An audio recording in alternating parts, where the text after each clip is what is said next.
Hello and welcome to vital mathematics. आज के इस लेक्चर वीडियो के अंदर हम जो टॉपिक पढ़ने वाले वो टॉपिक का नाम है loss of exponent for the real numbers. अभी तक हमने शुरुआत की 4 एक्सरसाइज कंप्लीट कर ली और हमें कोई भी दिक्कत नहीं है। हम वन बाय वन सारे के सारे क्वेश्चन करते जा रहे हैं और आज के लेक्चर वीडियो के अंदर हम ये टॉपिक भी कंप्लीट कर देंगे और साथ में एग्जांपल्स भी करने वाले और एक्सरसाइज भी पूरी की पूरी अपन कंप्लीट करने वाले। लेकिन इनको पढ़ने से पहले यानी कि क्वेश्चन करने से पहले सबसे पहले टॉपिक के कुछ फॉर्मूलेस को याद करते हैं और समझते हैं कि ऐसा होता क्यों। चलो जरा वन बाय वन जरा करना स्टार्ट करते हैं। देखो इसके अंदर जो हमारे पास पहला फॉर्मूला होता है वो ये होता है कि अगर हमारे पास a to the power m multiply by a to the power n दे के रखा हुआ है, यानी कि इसको जैसे अगर मैं यहाँ पे लिखता हूँ a टू द पावर 6, ठीक है, तो ये जो a है इसको हम बेसिकली क्या बोलते हैं, बेस, और ये जो हमारे पास 6 दे के रखा हो इसको हम बेसिकली क्या बोलते हैं, पावर। समझ में आ गई बात? यानी कि अगर हमारे पास a to the power m multiply by a to the power n दे के रखा हुआ है तो इसका फॉर्मूला क्या होता है, इसका फॉर्मूला होता है a to the power m plus में n।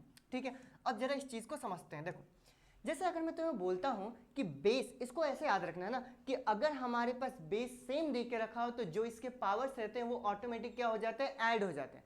फॉर एग्जाम्पल अगर मैं तुम्हें बोलता हूं कि 6 टू द पावर 4 दे के रखा हो multiply by 6 to the power 3 दे के रखा हो, तो 6 टू द पावर 4 का बेसिकली मतलब क्या रहता है, 6 टू द पावर 4 का मतलब क्या रहता है, 6 इंटू में 6 इंटू में 6 इंटू में 6, यानी 6 को जब मैं 4 बार मल्टीप्लाई करता हूं तो उसी को हम क्या बोलते हैं, 6 टू द पावर 4। करेक्ट। वैसे ही बीच में यहाँ पे मल्टीप्लाई तो मैंने यहाँ पे मल्टीप्लाई कर दिया, यहाँ पे 6 टू द पावर 3 अगर हमारे पास दे के रखा हो तो क्या मैं 6 इंटू में 6 इंटू में 6 करूंगा, और जब मैं टोटल काउंटिंग यहाँ पे करूंगा तो मेरे पास 1 2 3 4 5 6 7, यानी क्या मैं इसका आंसर 6 टू द पावर 7 लिख दूं। यानी कि हमेशा याद रखना है कि अगर कभी भी हमारे पास a to the power m multiply by a to the power n आता है तो क्या हो जाता है, a to the power m plus में n, यानी कि इन दोनों पावर को हम क्या करते हैं, ऐड करते हैं। फॉर एग्जाम्पल एक और जरा एग्जाम्पल लेते हैं। अगर मैं तुम्हें बोलता हूं कि 7 to the power 2 multiply by 7 to the power 4, इसकी वैल्यू हमारे पास क्या होगी, तो क्या हम इसको बोल सकते हैं 7 टू द पावर 4 प्लस में 2 कितना आ गया मेरे पास, 6, ये मेरे पास सीधे क्या हो गया, आंसर। तो ऐसे हम इस्तेमाल करने वाले हैं जब भी हमारे पास क्वेश्चन सेम आएगा, मतलब क्वेश्चन जब इस टाइप का आएगा उसमें बस ये ध्यान रखना है कि बेस हमारे पास सेम दे के रखा हुआ है क्या, अगर बेस सेम दे के रखा हो तो पावर ऑटोमेटिक हम क्या कर देंगे, ऐड करते हैं। आगे बढ़ते हैं। जो हमारे पास दूसरा वाला फॉर्मूला होता है वो बिल्कुल एज इट इज रहता है कि अगर a to the power m upon में a to the power n दे के रखा हुआ है, यानी कि हमारे पास अगर बेस सेम दे के रखा हुआ है एंड पावर अलग अलग दे के रखा हो तो नीचे वाला पावर ऑटोमेटिक ऊपर जाके क्या हो जाता है, माइनस हो जाता है। यानी हम क्या कैसे करेंगे, हम बोलेंगे इसका फॉर्मूला होता है a to the power m minus में n। क्लियर हो गई बात, कैसे होता है, वही जो मैंने एग्जांपल दिया उसी का जरा एग्जांपल देखते हैं कि अगर 6 टू द पावर 4 अपॉन में 6 टू द पावर 3 दे के रखा हुआ है तो नॉर्मल तरीके से अगर हम करें तो क्या करेंगे, 6 टू द पावर 4 का मतलब 6 इंटू में 6 इंटू में 6 इंटू में 6 अपॉन में ये 6 टू द पावर 3 का मतलब क्या हो गया, 6 इंटू में 6 इंटू में 6। डन। क्या मैं इस 3 को यहाँ पे मल्टीप्लाई मतलब कैंसल आउट कर दूं तो ऑटोमेटिक कितना बच गया, 6। बेसिकली 6 टू द पावर कितना है हमारे पास, 1। वैसे ही हम नॉर्मली भी कर सकते हैं 6 टू द पावर 4 अपॉन में 6 टू द पावर 3, तो हम इसको सीधे लिख देंगे 6 टू द पावर 4 माइनस में 3, तो मेरे पास 6 टू द पावर 1, ये मेरे पास क्या आ गया, आंसर आ गया। मतलब ये सेकंड वाले फॉर्मूले को भी तुम्हें याद रखना है कि अगर a to the power m upon में a to the power n दे के रखा हुआ है तो इसका फॉर्मूला क्या होता है, a to the power m minus में n। नीचे वाली पावर को ऊपर ले जाके हम क्या करते हैं, माइनस कर देते हैं। आगे बढ़ते हैं।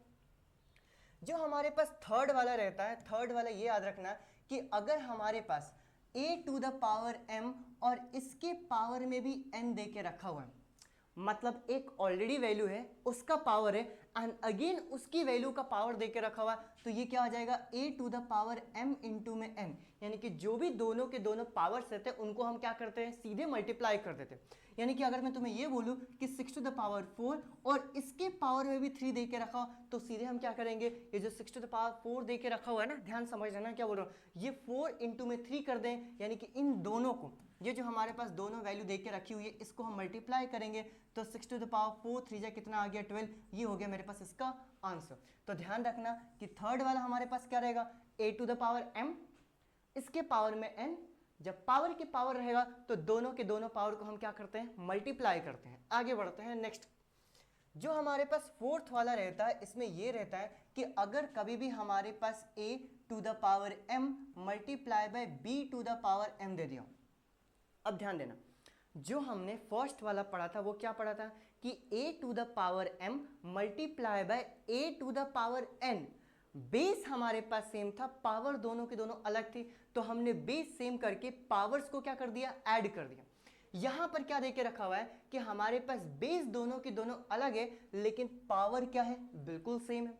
तो क्या मैं इसको ऐसे कर सकता हूं? तो ध्यान रखना इसका फॉर्मूला क्या रहता है a मल्टीप्लाई बाय b और इसके पावर में क्या आ जाएगा मेरे पास n। यानी कि अगर मैं तुम्हें क्वेश्चन देता हूं, ध्यान देना 6 to the power 4 multiply by 7 to the power 4, तो हम इसको ऐसे लिखेंगे 6 इंटू में 7 टू द पावर 4, डायरेक्टली अपन ऐसे कर सकते हैं, यानी 7 6 जा कितना आ जाएगा 42 टू द पावर 4। ये हो गया मेरे पास इसका फाइनल आंसर। ठीक है, आगे बढ़ते हैं। जो हमारे पास एक और रहता है, चलो मैं यहीं पे बता देता हूं। देखो एक और ध्यान देना रहता है हमारे पास फिफ्थ वाला। ठीक है, फिफ्थ में ये रहता है कि अगर मैं किसी नंबर को ऐसे लिख रहा हूं 1 अपॉन में a to the power m, और 1 अपॉन में हमारे पास कोई वैल्यू दे के रखी हुई है और ये m पावर है, तो अगर मैं चाहूं तो इसको ऊपर ले जाके ऐसे लिख सकता हूं a to the power minus m। यानी 1 अपॉन में समथिंग कोई वैल्यू दे के रखी है, इसको अगर मुझे ऊपर लेके जाना है तो जो इसका पावर रहता है वो क्या हो जाता है माइनस हो जाता है। या फिर अगर मैं ऐसा भी बोलूं 6 नंबर, तो मैं ऐसा भी समझ सकते हो कि अगर हमारे पास a to the power m दे के रखा हुआ है, ध्यान देना अगर हमारे पास a to the power m दे के रखा हुआ है और मुझे इसको 1 अपॉन में करना है, तो मैं इसको ऐसे कर सकता हूं 1 अपॉन में a to the power minus m। Overall अगर मैं तुम्हें बताऊं तो जो इसका साइन रहता है ना, अगेन फिर से बोल रहा हूं, जो इसका साइन रहता है वो साइन क्या हो जाता है चेंज होता है अगर मैं ऊपर से नीचे, नीचे से ऊपर लेके जाता हूं। लेकिन किसका साइन चेंज होता है ध्यान रखना, कुछ बच्चे गलती ये करते हैं इधर माइनस लगा देते हैं। जो पावर रहता है उस पावर की जो साइन रहती है ना वो ऑटोमेटिक क्या हो जाता है चेंज हो जाता है। यानी कि अगर मैं सारे के सारे फॉर्मूले फिर से अपन रिवाइज करने जाएं तो बताओ कौन कौन से फॉर्मूले थे। देखो पहला वाला हमारे पास फॉर्मूला ये था कि a to the power m multiply by a to the power n अगर दे के रखा हुआ है तो क्या आ जाएगा a to the power m plus में n। इसको लिखो और याद करो जरा, बेस सेम है, पावर क्या हो जाएंगे ऐड हो जाएंगे, करेक्ट। दूसरा, अगर हमारे पास a to the power m upon में a to the power n दे के रखा हुआ है तो इसको हम कैसे लिखेंगे a to the power m minus में n। बेस अगर सेम है, पावर अलग अलग है, और अगर वो डिवाइड में है तो ये जो नीचे वाली पावर है ये ऊपर जाए क्या हो जाएगी माइनस हो जाएगी। डन, आगे चलते हैं। थर्ड वाला हमारे पास क्या था कि अगर a to the power m और इसके पावर में n दे के रखा हुआ है तो a to the power m multiply by n हो जाएगा। क्या ये चीज क्लियर है? आगे बढ़ते हैं। फोर्थ वाला हमारे पास क्या था कि a to the power m multiply by b to the power m है। अब यहाँ पे जो ध्यान देना ना, ये ऊपर वाला और नीचे वाला कैसे अलग अलग है, ये ऐसे अलग अलग है कि यहाँ पर हमारे पास जो बेस है वो अलग अलग है लेकिन पावर जो है वो क्या है सेम है।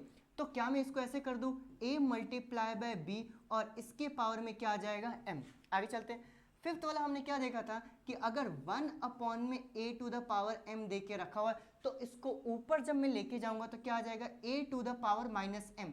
ओवरऑल ऐसा समझो कि पावर ऊपर या नीचे करने से जो उसका पावर का साइन रहता है वो क्या हो जाता है चेंज हो जाता है। आगे बढ़ते हैं।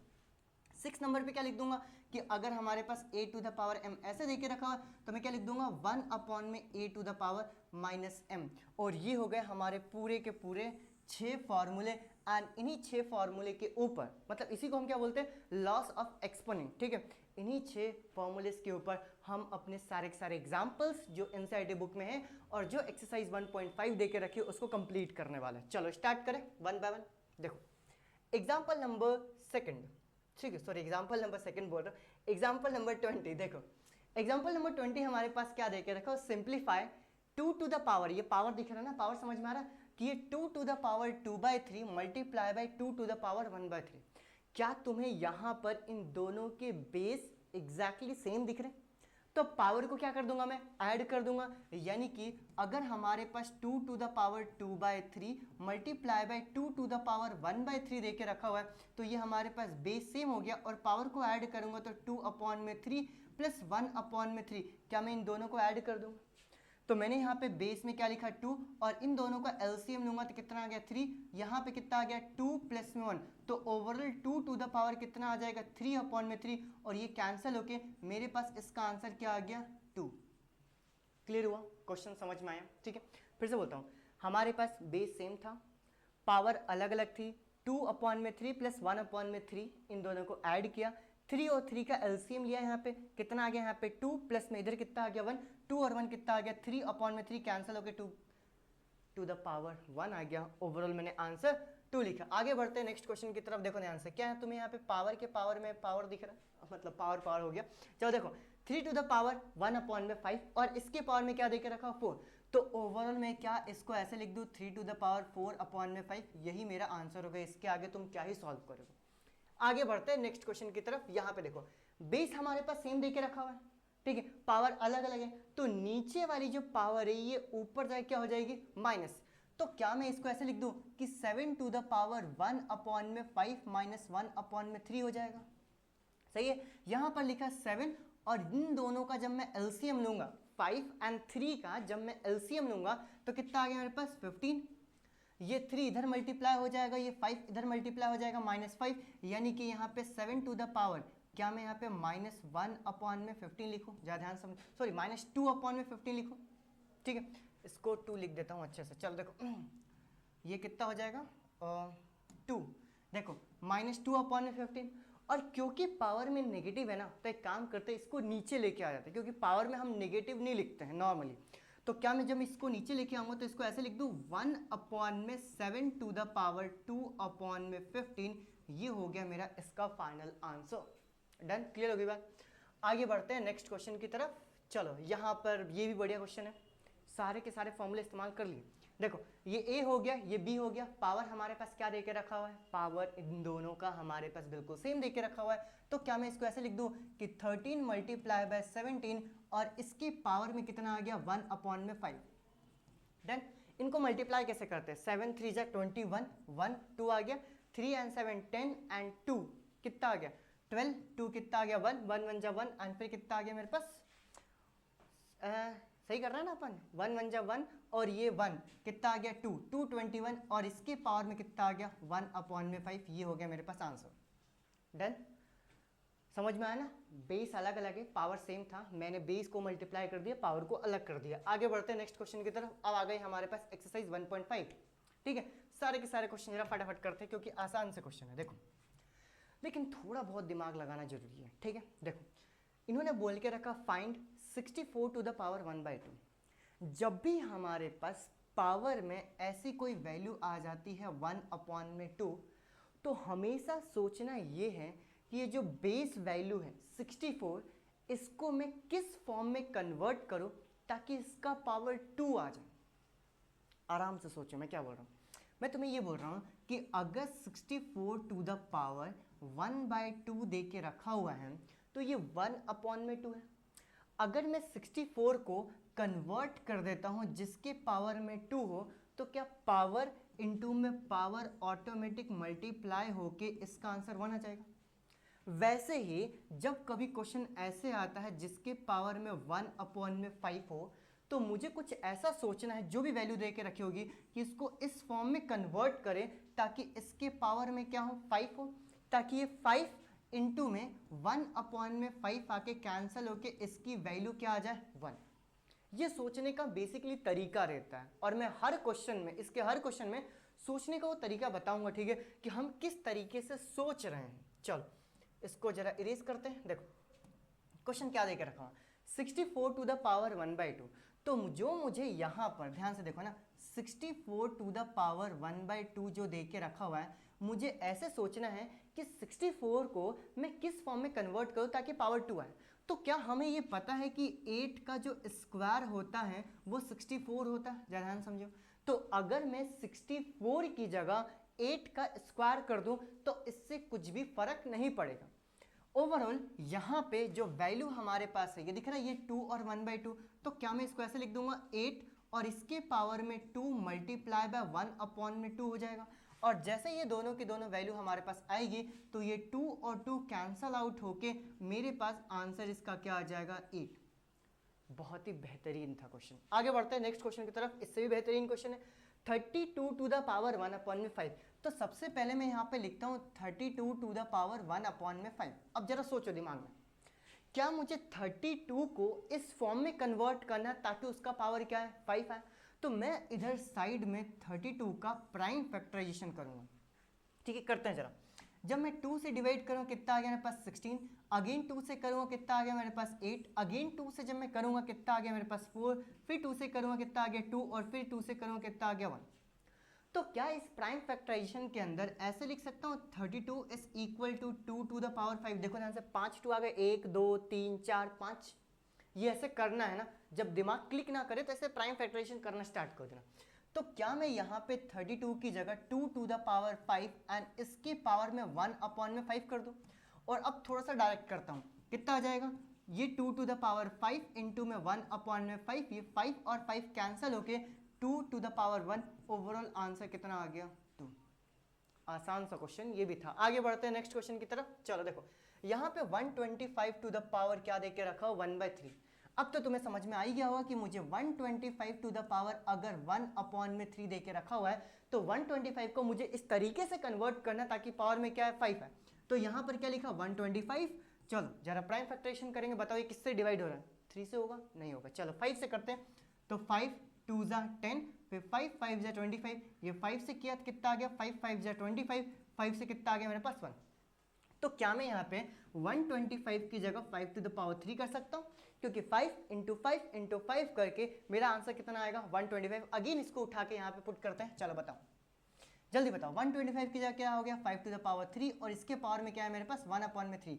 यहाँ पर अब 5 टू द पावर 3 इंटू में 1/3 करेंगे। ये समझ में आ रहा है ना, पावर के ऊपर पावर होता है तो पावर मल्टीप्लाई होता है। यहाँ पर भी मेरे पास 3 और 3 कैंसिल हो गया, कैंसिल हो गया 5 टू द पावर 1, मेरे पास आंसर क्या आ गया 5। बहुत ही आसान सा क्वेश्चन था, बेहतरीन क्वेश्चन था। आगे बढ़ते हैं, क्वेश्चन नंबर सेकंड भी ऐसा ही देके रखा हुआ। यहाँ पर भी देखो ये 9 टू द पावर 3/2 दिया है। 3 से मुझे मतलब नहीं है, ये देखो अपॉन में क्या 2 दिख रहा है, तो मुझे 9 को इस फॉर्म में कन्वर्ट करना है ताकि पावर क्या हो 2 हो। तो जब मैं कन्वर्ट करूँगा तो कितना आ गया 3 स्क्वायर और इसके पावर में कितना आ गया 3/2। डन। फिर जब मैं इधर करूँगा तो कितना आ गया 3 टू द पावर 2 इंटू में 3/2, और जब मैं यहाँ पे 2 और 2 कैंसल आउट करूँगा तो 3 टू द पावर कितना आ गया 3। सही है।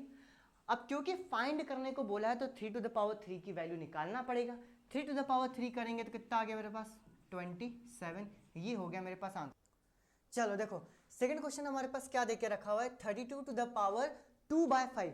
अब तुम्हें याद आ रहा है कि यहाँ पर 32 टू द पावर 2/5 देके रखा हो, इसका मतलब क्या कि मुझे यहाँ पर कुछ ऐसा नंबर लेके आना है जिसके पावर में क्या हो 5 हो। और अभी जस्ट हम इससे पहले एक क्वेश्चन कर चुके हैं, देखो ध्यान से यहाँ पर दिख रहा 32 टू द पावर 1/5।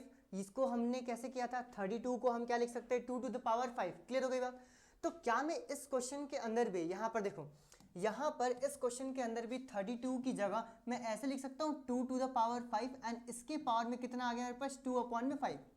अब जब भी हमारे पास पावर के पावर आता है तो हम अभी पढ़ चुके हैं कि 2 to the power 5 multiply by नीचे कितना आ जाएगा 2 टू द पावर 5। और जब मैं इन दोनों को कैंसिल आउट करूंगा, यानी यहाँ पे 5 से 5 कैंसिल हो गया तो कितना बच गया मेरे पास 2 टू द पावर 2 एंड इसकी वैल्यू मेरे पास क्या आ जाएगी 4, और ये हो गया मेरे पास क्या आंसर। आगे बढ़ते हैं नेक्स्ट क्वेश्चन की तरफ। देखो यहाँ पर हमारे पास क्या देख रहा है 16 टू द पावर 3/4। जैसे ही मेरे पास यहाँ पर 16 टू द पावर 3/4 आया तो मुझे 16 की जगह कुछ ऐसा नंबर सोचना है जिसके पावर में क्या हो 4। तो यहाँ पर मैं 16 का भी प्राइम फैक्टराइजेशन कर देता हूँ। 2 से यहाँ पे कितना हो गया 8, अगेन 2 से करूँगा कितना आ गया मेरे पास 4। ठीक है, अगेन जब मैं 2 से करूँगा तो कितना आ गया मेरे पास बताओ, ये आ गया मेरे पास 2 एंड फिर 2 से कितना आ गया 1। क्या यहाँ पर मैं 16 की जगह ध्यान रखना 16 is equal to 2 to the power 4 लिख सकता हूँ। ज़रा ध्यान सोचो मैं यहाँ पे क्या कर रहा हूँ। इसका मतलब क्या कि ये जो हमारे पास वैल्यू दे के रखी हुई है 16, इसकी जगह मैं क्या करूंगा 16 टू द पावर 3/4, इसकी जगह मैं कर दूंगा 2 टू द पावर 4 एंड इसके पावर में कितना आ गया 3/4, यानी कि हो गया 2 to the power 4 multiply by 3/4, ये दोनों कैंसिल आउट हो गए, कितना आ गया मेरे पास 2 टू द पावर 3। और जैसे मेरे पास यहाँ पे 2 टू द पावर 3 आया तो 2 इंटू 2 इंटू में 2, ये कितना आ जाएगा मेरे पास, इसकी वैल्यू आ गई मेरे पास 8, और ये मेरे पास क्या हो गया इसका आंसर 2 टू 4 4 टू 8। आगे बढ़ते हैं नेक्स्ट क्वेश्चन की तरफ। देखो अब यहाँ पर जो पावर दे के रखा हुआ है ना, इससे घबराना मत, ठीक है। सीधे क्या करना कि यहाँ पर जब 125 टू द पावर -1/3 दे के रखा हुआ है, तो क्या मैं इसको ऐसे लिख सकता हूँ 1/125 टू द पावर 1/3। ये बात आई समझ में, यानी कि पावर में हमारे पास नेगेटिव है, तो मैंने इसको क्या कर दिया 1/125 टू द पावर 1/3, ठीक है, क्योंकि यहां से पावर नीचे करने से क्या हो गई, हट गई। अब आगे बढ़ते हैं। अब क्या 125 का भी हमने प्राइम फैक्टराइजेशन किया था, और क्या ये मेरे पास 5 टू द पावर 3 एंड इसके पावर में कितना आ गया मेरे पास 1/3, यानी कि ये हो गया मेरे पास 1/5 टू द पावर 3 इंटू में 1/3। डन। अब इसको जरा कैंसिल आउट करते हैं, तो ये मेरे पास 3 से 3 कैंसिल आउट हो गया, मेरे पास आंसर क्या आ गया 1/5, ये हो गया मेरे पास फाइनल आंसर। आगे बढ़ते हैं नेक्स्ट क्वेश्चन की तरफ, ठीक है। ये हमारे पास लास्ट क्वेश्चन है, मुझे इसको सिंप्लीफाई करना है, 1 बाय 1 जरा करते हैं। देखो क्या इसके अंदर तुम्हें प्रॉपर्टी दिख रही है, हमारे पास इन दोनों का बेस बिल्कुल सेम दिख रहा है, या फिर ऐसा बोलो कि एग्जैक्टली सेम दे के रखा हो, यानी कि जैसे हमारे पास बेस इन दोनों का सेम दे के रखा हो, तो क्या मैं इसको 2 टू द पावर 2/3 प्लस में 1/5 कर दूंगा। सोचो जब भी बेस सेम रहता है तो पावर को हम क्या कर देते हैं, ऐड कर देते हैं, और यहाँ पे कितना आ गया 2 टू द पावर, इन दोनों को जब मैं मल्टीप्लाई करूंगा तो 5 3 जा कितना आ गया मेरे पास 15, ये 5 2 जा कितना आ गया, ये हो गया 10, प्लस में 3 इंटू में 1 कितना आ गया मेरे पास 3, तो ओवरऑल मेरे पास 2 टू द पावर आंसर कितना आ गया 13/15, यही हो गया आंसर। इसी को हमने सिंप्लीफाई कर दिया, इसकी वैल्यू तो कुछ निकालेंगे नहीं, बस इतना ही इसका सिंप्लीफिकेशन होगा। आगे बढ़ते हैं नेक्स्ट क्वेश्चन की तरफ, ठीक है। चल देखो यहाँ पर हमारे पास 1/3 टू द पावर 3 और इसकी पावर में क्या देकर रखा हो 7, तो सबसे पहले जो पावर में 7 है इसको मैं ऊपर और नीचे दोनों जगह डिस्ट्रीब्यूट करता हूँ, तो क्या आ जाएगा 1 to the power 7/3 to the power 3, और इसके पावर में कितना आ गया मेरे पास 7। डन। 1 टू द पावर 7 की वैल्यू कितनी आ गई मेरे पास 1 में, यहाँ पर जब 3 के पावर में 3 है और इसके पावर में 7 है, तो क्या हम पावर को मल्टीप्लाई कर देते, यानी कितना आ गया मेरे पास 3 टू द पावर 21। सही कर रहा हूँ। डन। आगे बढ़ते हैं। अब 3 टू द पावर 21 तुम क्या ही निकालोगे, क्योंकि इसको सिंप्लीफाई करना था, तो यहीं पर मैं इसका आंसर छोड़ दूंगा, ठीक है। या फिर अगर तुम चाहो तो इसको ऊपर भी लेके जा सकते हो, हम इसको ऐसे भी लिख सकते हैं 3 टू द पावर -21, जो भी आंसर होगा पीछे ज़रा देख लेना। लेकिन हाँ ये है कि इसके आगे हम और ज़्यादा सॉल्व नहीं करें, क्योंकि उन्होंने हमें बस सिंप्लीफाई करने को बोला है। डन। आगे बढ़ते हैं। 3 टू द पावर 21 कहाँ ही निकालते बैठेंगे यार। आगे बढ़ते हैं। ये क्वेश्चन देखो, यहाँ पर हमारे पास 8 to the power 1/2, sorry 11 to the power 1/2 upon में यहाँ पर 11 टू द पावर 1/4, यानी कि क्या मुझे a to the power m upon में a to the power n दिख रहा है, तो क्या ये नीचे वाली पावर ऊपर जाके क्या हो जाएगी माइनस, यानी हम क्या करेंगे 11 टू द पावर 1 अपॉन में 2 माइनस में 1 अपॉन में 4। डन। यहाँ पे करूँगा 11, इन दोनों का एलसीएम लूंगा तो कितना आ गया मेरे पास 4, जब 2 से 4 में डिवाइड करूँ कितना बचेगा 2, 2 का मल्टीप्लाई जब मैं ऊपर करूँगा तो ये हो गया ऊपर 2, माइनस 4 से 4 में डिवाइड करूँगा तो कितना आ गया मेरे पास 1, और 1 का मल्टीप्लाई ऊपर करूँगा तो ये 1 हो गया, यानी 11 टू द पावर 1/4, ये हो गया मेरा इसका फाइनल आंसर, ठीक है। और भी क्वेश्चन है क्या, चलो एक और क्वेश्चन हमारे पास दे के रखा हुआ है। अब देखो क्या इन दोनों के पावर बिल्कुल सेम दिख रहे हैं, लेकिन जो बेस है ये दोनों के दोनों क्या है अलग है, तो हम इसको क्या करेंगे, हम इसको करेंगे 7 इंटू में 8 टू द पावर 1 अपॉन में 2, ठीक है। 7 8 जा कितना आ गया 56 टू द पावर 1 अपॉन में 2, एंड जब 1 अपॉन में 2 को ध्यान रखना 1 अपॉन में 2 को हम बेसिकली रूट लिखते हैं, तो इसको मैं ऐसे भी लिख सकता हूँ √56, ये हो गया मेरे पास इसका फाइनल आंसर। डन। और ये फाइनली हमारा chapter number 1 that is the number system यहाँ पर कंप्लीट होता है, ठीक है। मुझे उम्मीद है आपको बहुत ही बेहतरीन तरीके से, बहुत ही अच्छे तरीके से समझ में आया होगा, ठीक है। समझ में आया तो लाइक करके जाना है, वीडियो को शेयर करना है अपने दोस्तों के साथ, एंड सब्सक्राइब करना तो भूल ही मत जाना, ठीक है। मिलते हैं अपन नेक्स्ट चैप्टर के अंदर, चैप्टर नंबर 2 पॉलिनोमियल के अंदर। तब तक के लिए thank you so much, bye bye.